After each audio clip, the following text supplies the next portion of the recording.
오늘 하나님 말씀 사무엘하 13장 15절부터 22절 말씀입니다.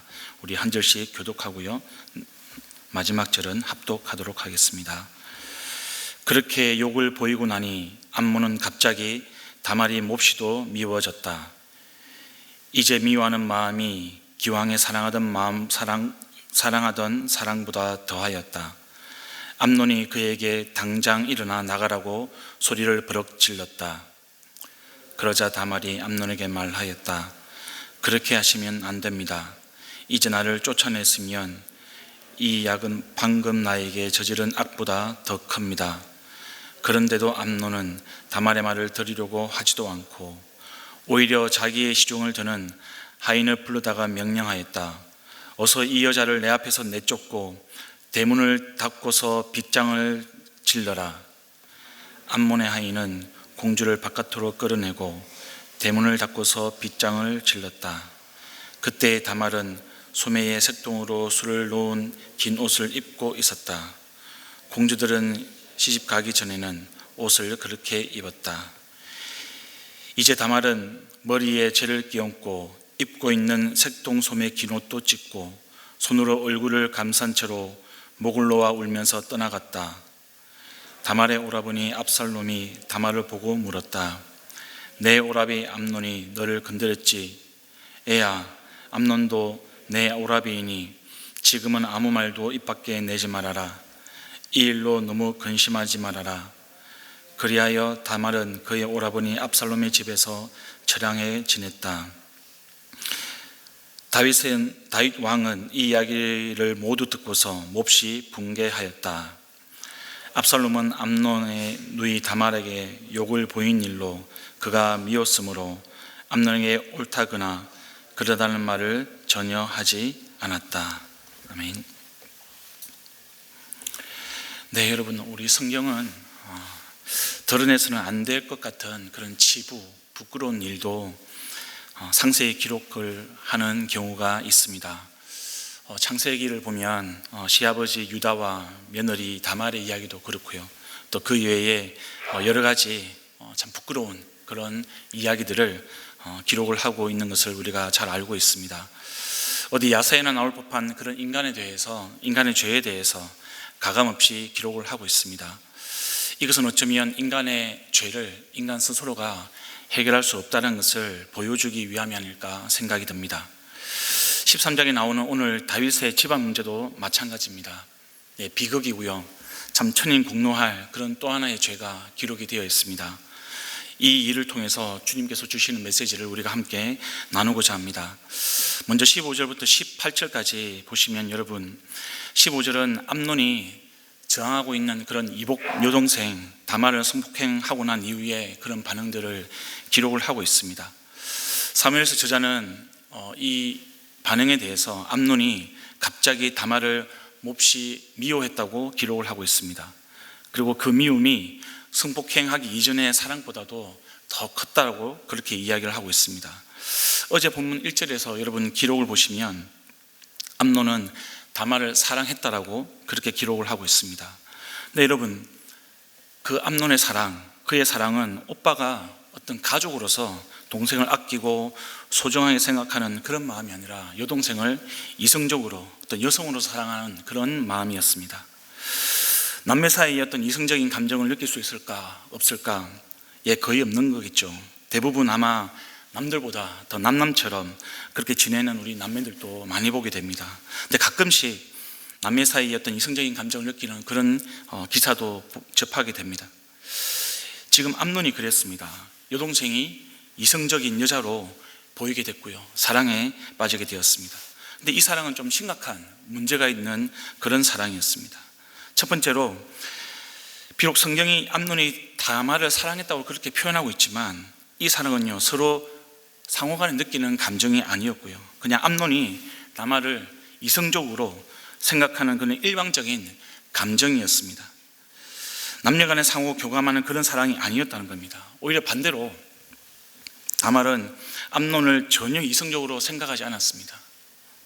사랑은 타인에 대한 존중을 잃어버리면 욕망으로 떨어지게 됩니다. 성숙한 사랑은요, 언제나 타인을 존중하는 데서 시작하기 마련입니다.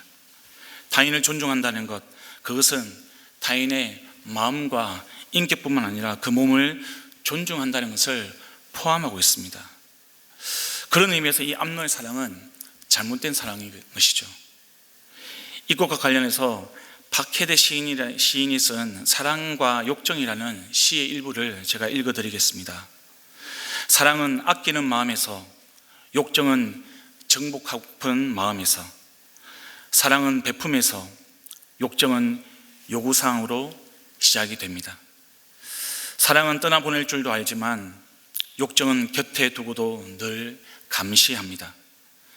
평생을 같이 살아도 욕정으로 사는 부부가 있고, 하루를 살아도 사랑으로 사는 행복한 부부가 있습니다.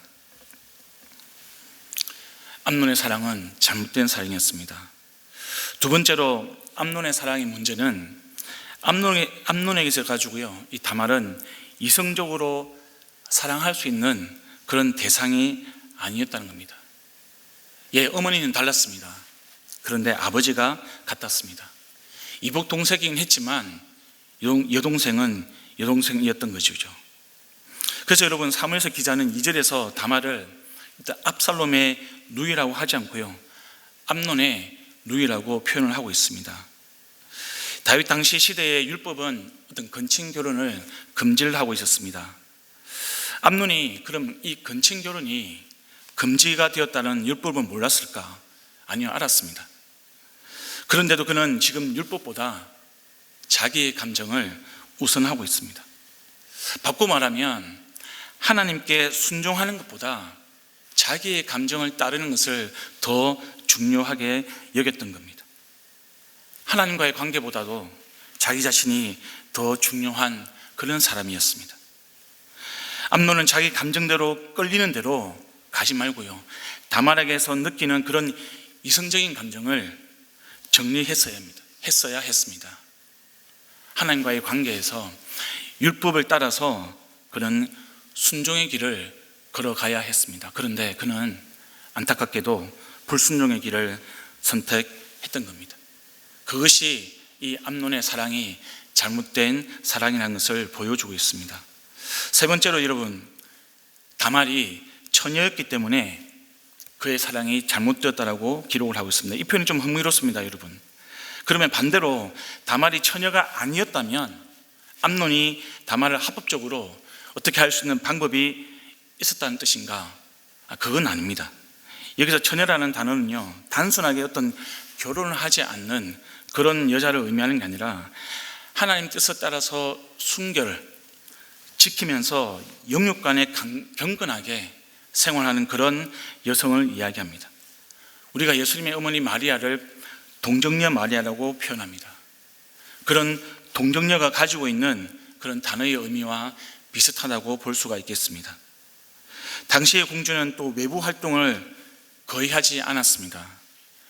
그리고 율법으로서 여자의 결혼에 대한 부분은 여자의 아버지가 결정하는 것이 일반적이었습니다. 지금 다말의 경우에도 마찬가지고요, 다윗의 가문에도 마찬가지로 적용이 되는 부분입니다. 그래서 여러분, 다말은 쉽게 이 다윗의 허락 없이 남자와 왕래를 하거나 어울릴 수가 없었던 겁니다. 이것은 이복 오빠 이 암논이라고 해서 예외는 아니었던 것 같습니다. 따라서 여러분, 암논은 다말을 사랑하고 보고 싶다고 해서 자기 마음대로 찾아갈 수가 없는 그런 상황이었습니다. 다말 입장에서도 이런 이유들 때문에 자기를 끌어안고 성관계를 가지려고 하는 그런 암논을 완강하게 거부했던 것이죠. 그리고 암논의 행동이 악한 것이며 자기가 감당할 수 없는 그런 수치라고 지금 이야기하고 있는 겁니다. 그냥 말하는 게 아니고 어쩌면 애걸복걸하면서 간절하게 애절하게 소리쳤을 것 같습니다. 근데 여러분, 결국 암논은 힘으로 다말을 제압하고 성폭행을 하고 말았습니다. 그 과정에서 그는 교활한 사촌 요나답과 야합하였고요, 아버지 다윗 왕까지 속이고 이용하는 그런 죄를 또다시 범하고 말았습니다.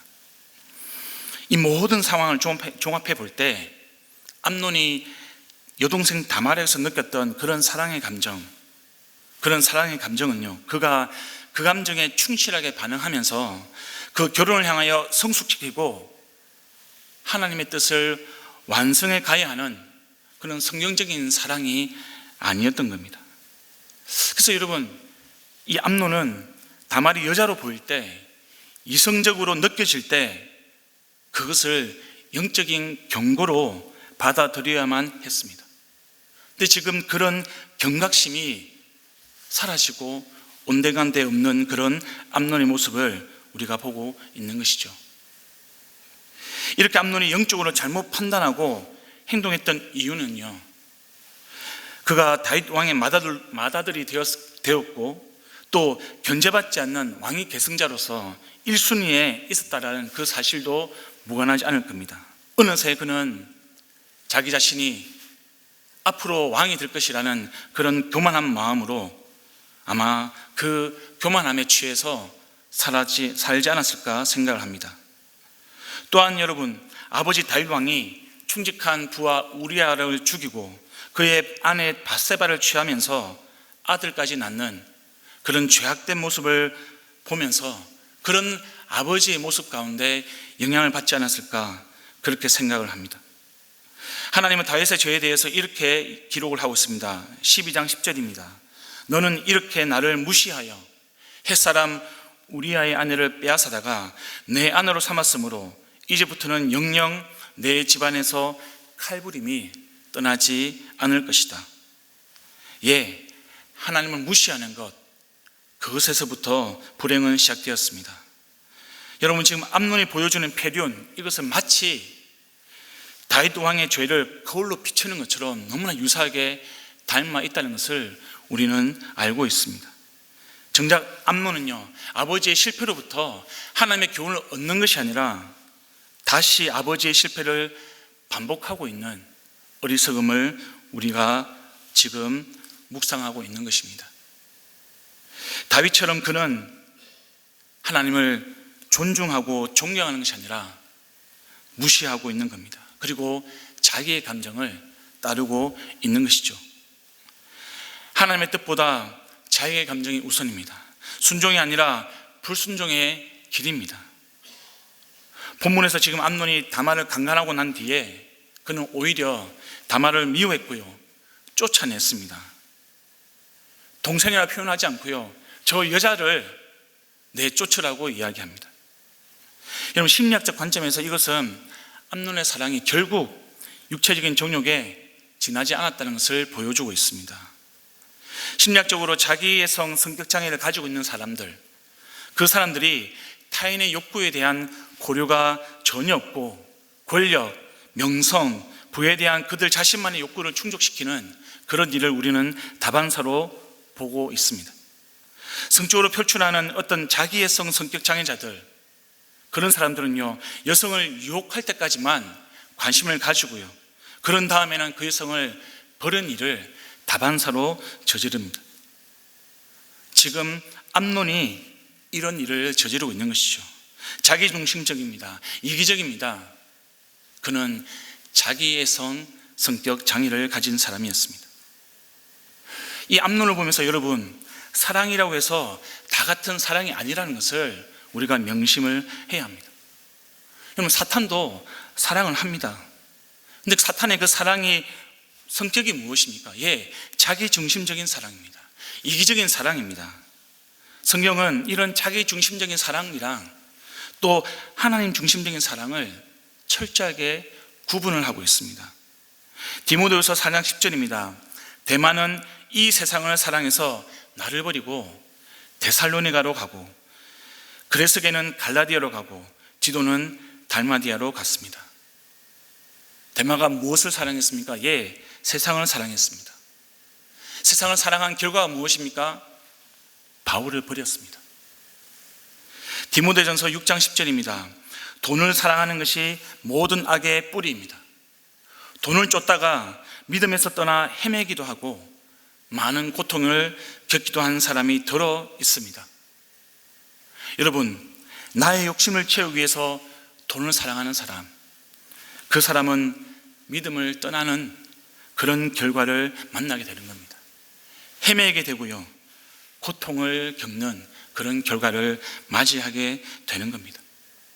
우리가 사랑할 때 그 사랑 자체가 중요하죠. 그러나 그보다 더 중요한 것은 그 사랑이 향하는 방향과 그 사랑의 대상이 더 중요한 겁니다.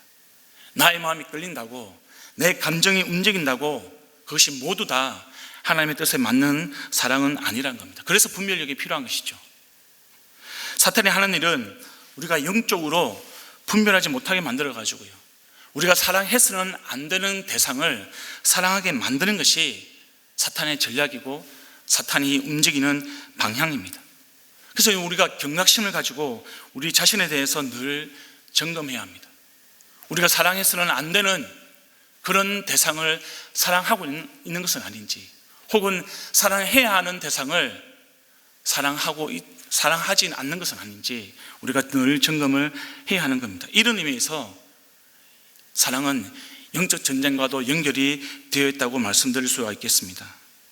죄에 대해서, 사탄에 대해서 우리가 너무 벌벌 떨면서 무서워하고 두려워해서도 안 되지만, 그러나 우리가 하나님과 나와의 관계를 벌리고 그 틈을 비집고 들어와서 하나님과 나와의 관계를 파괴하려고 하는 그런 죄의 속성, 그런 사탄의 속성을 우리가 잊어서는 안 되는 겁니다. 예, 맞습니다. 하나님은 우리와 늘 함께 하십니다. 365일 24시간 한순간도 빠짐없이요, 하나님은 우리와 함께 하십니다. 그것은 진리입니다. 그런데 여러분, 또 한편으로 우리가 잊어서는 안 되는 사실이 하나 있습니다. 그 건너편에서 사탄이 우리를 지켜보면서 우리를 넘어뜨리기 위해 우는 사자와 같이 삼킬 그 순간을 기다리고 있다는 겁니다. 그래서 여러분, 우리는 항상 영적으로 민감해야 합니다. 이것은 저와 여러분이 삶의 현장 가운데 이기적인 나와의 싸움, 세상과의 싸움인 이것을 우리가 감당하고 있다는 것을 잊지 말아야 한다는 겁니다. 우리가 영적인 전쟁에서 승리하는 것, 그것은요, 우리가 우리 자신보다도 하나님을 사랑하고요, 타인을 사랑하는 겁니다. 우리가 영적 전쟁에서 승리한다는 것은 나의 감정보다도 하나님의 뜻을 따르는 겁니다. 우리가 영적 전쟁에서 승리한다는 것은 우리가 불순종의 길을 가는 것이 아니라 순종의 길을 가는 것이 바로 영적 전쟁에서 승리하는 것입니다. 저와 여러분이 믿음으로 그 길을 걸어갈 수 있기를 간절히 소망합니다. 여러분, 18절부터 22절까지 한번 보겠습니다. 쫓겨난 다말이요, 머리에 죄를 끼얹고 입고 있는 색동소매 긴 옷도 찢고요, 손으로 얼굴을 감싼 채로 목을 놓아 울면서 떠나가는 장면이 기록이 되어 있습니다. 다말의 모습은 상처받은 하나님의 딸의 모습입니다. 여러분, 이런 모습이 예나 지금이나 변함이 없다는 것을 우리가 발견하게 됩니다. 2020년 자료에 의하면 우리나라에서 발생한 어떤 성폭력 발생 건수가 경찰에 접수된 사건만 2657건입니다. 이 중에서 친족 간에 발생한 그런 성폭력 건수가요 418건입니다. 2%에 해당이 됩니다. 그런데 문제는 이렇게 경찰이 접수된 공식적인 사건 수보다 친족 성폭력 때문에 상담을 받은 건수가 훨씬 더 많다는 겁니다. 그것은 이 친족 간에 발생한 이런 성폭력이 신고되지 않은 채 그냥 묻혀있는 사건들이 더 많다는 것이죠. 결국 피해자와 사건은 덮이고요, 쉬쉬 넘어가는 일들이 많다는 겁니다. 압살롬과 다윗의 반응을 보면 우리가 참 이런 안타까운 모습을 그 당시에도 있다는 것을 알 수가 있습니다. 여러분, 오늘 기록된 이 사건은요, 암논과 다말의 문제인 것 같지만 결국 다윗과 압살롬의 문제와도 연결되는 것을 우리가 알 수가 있습니다. 친오빠 압살롬이 다말을 보고 묻습니다. 그리고 하는 말이, 그래도 암논이 내 친오빠니까, 내 오빠니까 아무 말도 입 밖에 내지 말아라. 너무 근심하지 마. 여러분, 이것이 성폭행을 당한 여동생에게 친오빠가 할 말입니까? 아니, 어떻게 근심하지 않을 수가 있겠습니까? 말 안 한다고 해서 이 문제가 해결이 되는 문제입니까? 다말은요, 처량하게 지냈다라고 기록을 하고 있습니다. 그냥 한 단어로 처량하게 지냈다라고 되어 있지만 그의 마음이 얼마나 찢어지고 얼마나 큰 절망 가운데 지냈을까 우리가 헤아려 볼 수 있겠습니다. 물론 여러분, 뒤에 내용 나오지만 압살롬은 이에 대해서 앙심을 품고 암논에게 복수를 가합니다. 결국 암논을 살해합니다. 근데 여러분, 이것은 어쩌면 다말의 상처를 이용해서 자기가 왕이 되려고 하는 그런 자기 욕심을 채우는 그런 암논의 모습은 없었는지 우리가 살펴볼 일입니다. 한편 여러분, 딸이요 성폭행을 당했는데도 아버지인 다윗의 반응은 어떤지 한번 보겠습니다. 다윗이 이 사건에 대해서 다 들었다라고 기록을 하고 있습니다. 그리고 다윗이 보인 반응은 몹시 분개했다는 겁니다. 그런데 여러분, 그 후속 작업이 없습니다. 그 후속으로 다윗이 어떻게 했다라는 그런 기록이 전혀 없습니다. 그냥 화를 낸 것, 그것뿐이었습니다. 여러분, 지금 다윗이 이 사건에 대해서 화만 내고 어떤 해결책도 제시하지 못하는 그런 아빠의 모습, 그런 부모의 모습을 보여주고 있습니다. 결국 이 문제를 해결하지 않고 회피하는 그런 다윗의 모습인 것이죠. 근데 여러분, 이것이 회피할 문제입니까? 그렇지 않습니다. 다윗은 자기의 죄가 드러났을 때 나단으로부터 지적을 받고 자기의 죄가 드러났을 때 그는 철저하게 회개하고 간절하게 기도했습니다. 근데 여러분, 이 암논의 죄에 대해서는 어떠한 기록도 없습니다. 그냥 화만 냈을 뿐입니다. 회피했고요, 무책임했고요, 침묵했습니다. 여러분, 다윗은 이 사건을 자기의 책임과 자기의 일로 여기고 생각을 했어야만 했습니다. 그리고 동일하게 자기의 죄처럼 옷을 찢고 머리에 죄를 뿌리고 가족 모두를 모아서 모두 회개 기도를 올려들어도 모자를 그런 순간이었습니다. 근데 그는 그냥 화만 냈습니다. 붕괴만 했습니다. 이것은 아빠의 모습이 아니었고요, 이것은 죄를 대하는 부모의 모습이 아니었습니다. 여러분, 죄는 덮는 것으로 끝나는 것이 아닙니다. 죄는 회개해야 할 대상입니다. 저와 여러분이 어떤 죄의 문제에 직면해 있습니까? 우리는 무엇을 위해서 기도해야 합니까? 저와 여러분이 속해 있는 가족 공동체 가운데, 저와 여러분 속해 있는 우리 교회 공동체 가운데 우리가 다루고 회개해야 할 나의 죄처럼 우리가 옷을 찢고 머리에 죄를 뿌려야 할 그런 죄는 없습니까? 그냥 둔다고 해서 우리가 해결되는 것이 아닙니다. 죄는 반드시 회개해야만 합니다. 하나님은 그것을 우리에게 원하십니다. 혹시 저와 여러분이 침묵하고 있는, 그리고 회피하고 있는 그런 죄가 있다면 우리가 다시 한번 회개의 자리로 나오기를 원합니다. 그 죄가 혹 우리 자녀들의 죄라 할지라도 마치 나의 죄처럼 우리가 감당하고 책임감 있게 영적으로 그 주님과의 관계를 회복하는 저와 여러분 되기를 간절히 소망합니다. 이 시간 우리 말씀을 기억하면서 함께 기도하기를 원합니다. 하나님, 주님 앞에 회개하는 그런 우리가 공동체가 되게 도와주시고, 죄의 문제를 덮고 나의 기도의 책임과 나의 기도의 그 의무를 저버리지 않도록 하나님 도와주시고, 주님께서 기뻐하시는, 주님께서 원하시는 그런 자리로 나아갈 수 있도록 도와주십소서. 우리 간절하게 기도하기를 원합니다. 교회를 위해서 기도해 주시기를 부탁드립니다. 하나님께서 원하시는 공동체, 정결하고 죄의 문제가 우리에게 걸림이 될 때에 우리 모두가 나의 죄처럼 생각하고 함께 기도할 수 있도록, 함께 회개자로 나올 수 있는 그런 정결한 공동체 될 수 있도록 하나님 도와주시옵소서. 우리 교회를 위해서 기도해 주시기를 부탁드립니다. 마지막으로 교회 일정을 위해서 기도해 주시기를 부탁드립니다. 예수영재 모임이 있습니다. 그리고 KC의 선교주일이 있습니다. 그리고 바자회가 있습니다. 하나님, 이 모든 교회 일정을 통하여서 우리 공동체가 더욱더 영혼을 생각하고 또 품고 기도하고 그 영혼 구원의 역사가 일어날 수 있도록 하나님 도와주시옵소서. 기도하시고 가지고 나오신 기도 제목 가지고 계속해서 기도하시겠습니다. 기도합니다.